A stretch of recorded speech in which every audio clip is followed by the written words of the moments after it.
안녕하세요. 군사돋보기입니다. 현재 북한을 둘러싼 중국과 러시아의 행동이 심상치 않습니다.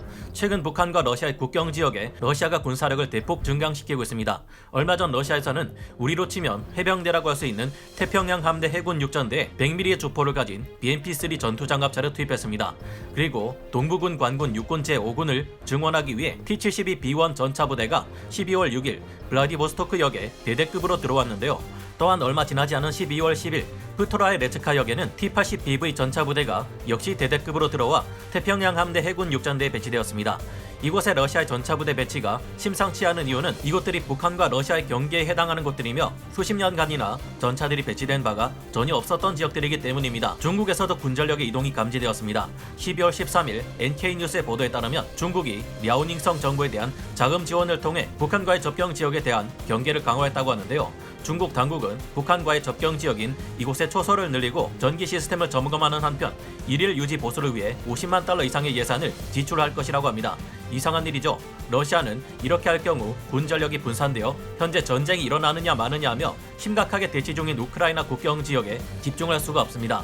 중국 또한 이곳에 신경을 쓸 경우 그동안 하나의 중국을 위해 그렇게도 손에 넣을 것이라던 대만 지역에 집중할 수가 없습니다. 답은 하나밖에 없습니다. 현재 북한의 정권이 무너질 수 있는 심각한 위기에 봉착했다는 것인데요.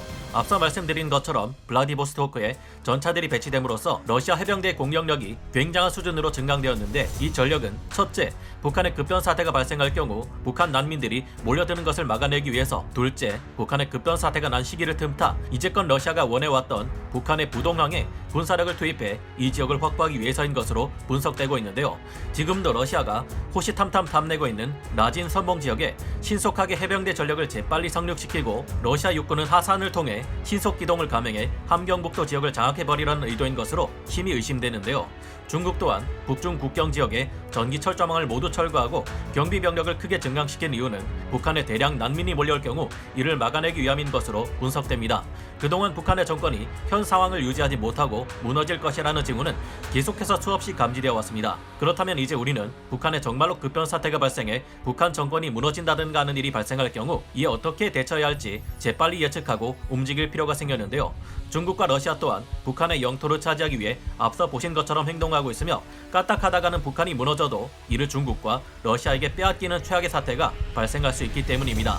북한이 멀쩡할 때는 전쟁이 발발하더라도 휴전선에서 어느 정도 피해를 입은 후 바로 이를 대갚아줄 수 있지만 북한 정권이 무너질 때 제대로 대처하지 못할 경우 지금보다 수도권은 오히려 더 큰 안보 위협에 처할 가능성도 높기 때문입니다. 그 이유는 무엇이며 우리는 어떻게 해야 제대로 된 남북 통일을 이뤄낼 수 있을까요? 지금부터 알아보겠습니다. 전문가는 아니지만 해당 분야의 정보를 조사 정리했습니다. 본의 아니게 틀린 부분이 있을 수 있다는 점 양해해 주시면 감사하겠습니다. 북한이 무너지면 어떻게 될까? 지금 현재도 북한의 수뇌부는 북한 인민들을 향해 믿을 수 없는 무차별 인권 유린을 수도 없이 자행하고 있는 것이 파악되고 있습니다. 안 그래도 식량난 등으로 인해 북한 주민들은 하루하루 살아남는 것도 어려울 판국에 충성 자금을 바치라느니, 추수한 식량을 대가 없이 모조리 내놓으라느니, 물고기를 잡다가 걸리면 수용소에 보낸다느니, 땔감으로 쓰기 위해 나무를 베면 또 수용소에 보낸다느니, 영하 20도를 웃도는 추위에 아버지와 할아버지 동상의 보초를 24시간 서라느니, 아파트 단지를 짓는데 돈은 니들이 알아서 대라는 등 이 무슨 말도 안 되는 탄압을 이어가고 있는데요. 그러면서 개발하는 데 막대한 비용이 드는 미사일과 핵무기를 만드는 데는 갈수록 더욱 지독하게 매달리고 있죠. 전문가들은 지금과 같은 상태에서는 사실상 북한이 당장 내일 붕괴된다고 해도 이상할 것이 없다고 한결같이 말하고 있습니다. 이대로 북한 공산당 정권이 무너지고 70여 년 만에 평화 통일이 되어 부강한 통일 한국이 들어선다면 얼마나 좋겠느냐마는 실상은 문제가 많습니다. 현재 북한 정권 내에서는 지배 세력들이 분열되고 있는 것으로 보이며 말씀드린 것처럼 지나친 탄압으로 인해 그에 대한 저항 세력이 형성될 만한 상황들이 계속 조성되고 있습니다. 저항 세력이 형성될 경우 북한 정권은 붕괴할 수 있다고 하는데요. 이런 여러가지 요인들로 인해 북한의 체제가 운영되지 못하는 상황이 발생할 경우 이를 견디다 못한 북한 주민들이 대규모로 국경을 넘는 상황이 발생할 수 있으며 실제로 휴전선, 해상, 북중 국경, 북러 국경에서 대규모 난민들이 이주를 목적으로 탈출을 감행하는 형태의 시나리오가 가장 많은 경고를 받고 있는 시나리오입니다. 그리고 현재 중국과 러시아의 국경 지역 군사력 증강이 이 상황이 현실에서 일어나고 있음을 말해주는데요. 정말로 북한에 긴급 사태가 발생할 경우 해상에서 보트를 통해 난민들이 대량으로 우리 한국이나 일본으로도 빠져나갈 수 있기에 난민 사태가 발생한다면 일본의 해상보안청과 해상자위대 또한 동원될 가능성이 높습니다. 당장 북한 주민들의 저항운동이 발생한다면 그동안 특권을 누려왔던 북한 정권의 엘리트들이 위험해질 수 있습니다. 이들은 정권이 무너지면 설 자리가 없기 때문에 분벌을 형성하고 북한 대중의 저항을 제압하려 들 텐데요. 하지만 이와 같은 현상은 오래가기 힘들 것이며 미국을 포함한 국제사회가 이들의 진압을 가만히 두고 볼 리도 없습니다. 결국 북한의 엘리트들이 대중을 제압하는 데 실패한다면 결국 중국에게 도움을 청할 수밖에 없을 텐데요. 중국이 친중 세력들과의 협력으로 북한의 위성 정권을 세운다면 당장은 북한이 안정될 것이고 그동안 미친듯이 개발해왔던 핵무기 확산도 진정시킬 수 있을 겁니다. 그러나 북한 주민들이 이를 반길 리 없으며 그들은 자유롭고 풍요로우며 완전히 같은 민족인 남한을 더 선호할 것이 분명한데요. 중국이 북한에 개입해 주민들을 통제할 경우 중국은 외교적으로 심각한 위기에 봉착할 수도 있습니다. 중국의 모든 주변국들은 중국의 제국주의적 야욕에 다음 희생양이 자기들이 될 수 있다 여길 것이기 때문이죠. 따라서 주변국들은 중국의 반대편에 있는 미국과의 관계를 더욱 개선하려 할 것입니다. 지금 대만이 그러하듯이 말이죠. 주변국들은 중국의 내정 간섭을 막을 것이고 미국도 이를 지원하게 될 것입니다.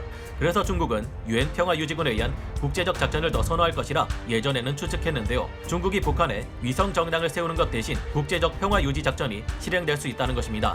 6자 회담을 통해 남한, 중국, 미국, 러시아, 일본의 공조로 평화유지 작전이 이루어질 수 있을 텐데요. 서울을 주도로 하는 새로운 한반도 국가가 들어선다면 가장 좋고 북한 주민들도 이를 가장 선호할 것입니다. 중국이 이를 경계하겠지만 지난 이명박 정부 때 오갔던 대화처럼 미군을 중국과 통일 한국의 국정지대에 배치하지 않겠다고 하면 가능할 것입니다. 그러나 지금은 시대가 변했어도 너무 많이 변했습니다. 여기서부터는 저의 개인적인 추측인데요. 중국이 바보도 아니고 현재 미국을 비롯한 서방연합국은 물론 중앙아시아, 동남아시아 국가들까지 연합해 중국을 포위하고 압박하고 있는데 국경을 두고 바로 맞은편에 한국군과 미군을 놔두는 것은 절대 중국이 반기지 않는 일이기 때문입니다. 통일한국과 미국이 합의해서 중국과의 국경지대에 미군을 배치하지 않겠다는 약속을 하더라도 상황이 나빠질 경우 미국은 한중 국경에 LRHW 같은 극초음속 미사일 전진 미사일 기지를 배치할 수 있고 지상군을 배치할 수도 있을 겁니다. 한국에서도 이전보다 베이징과의 거리가 더욱 줄어든 곳에 현무 계열의 탄도미사일, 새로 개발될 IRBM 등을 배치할 수 있기에 중국으로서는 완충지대가 반드시 필요할 텐데요. 북한을 4개국이 분할 통치한다. 그래서 이를 위해 내놓은 중국의 제안이 바로 이것입니다. 2015년 8월 MBN에 의하면 원전 반대 그룹이라는 조직이 유출한 문서 중 중국이 제안한 북한 4개국 분할 통제안이 공개되었는데요.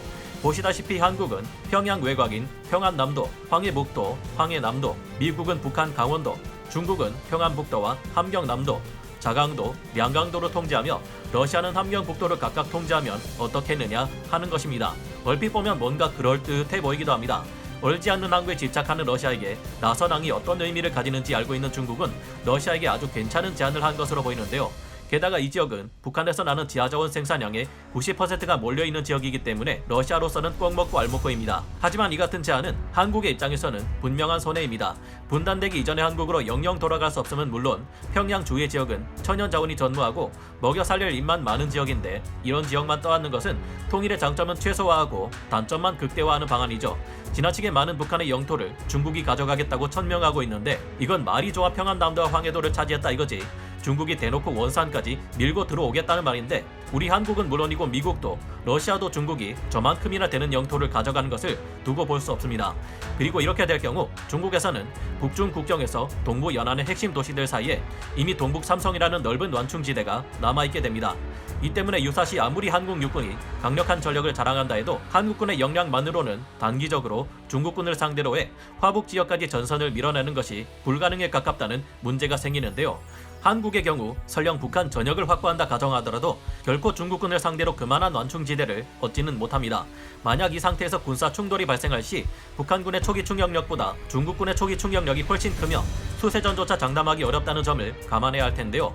오히려 북한이 먼저 우리를 공격한다 해도 휴전선에서 어느 정도 피해를 입은 후 곧바로 북진해버려 제압하는 것이 가능한 지금보다 서울을 비롯한 수도권은 오히려 더 큰 안보 위협에 처할 가능성이 높아집니다. 중국의 북한 통치가 이루어질 수 없는 이유, 게다가 이렇게 되면 중국이 동해를 통해 태평양을 마음대로 드나들 수 있고 이는 곧 미국 본토에 중국 전략원잠의 SLBM이 떨어질 수 있음을 뜻합니다.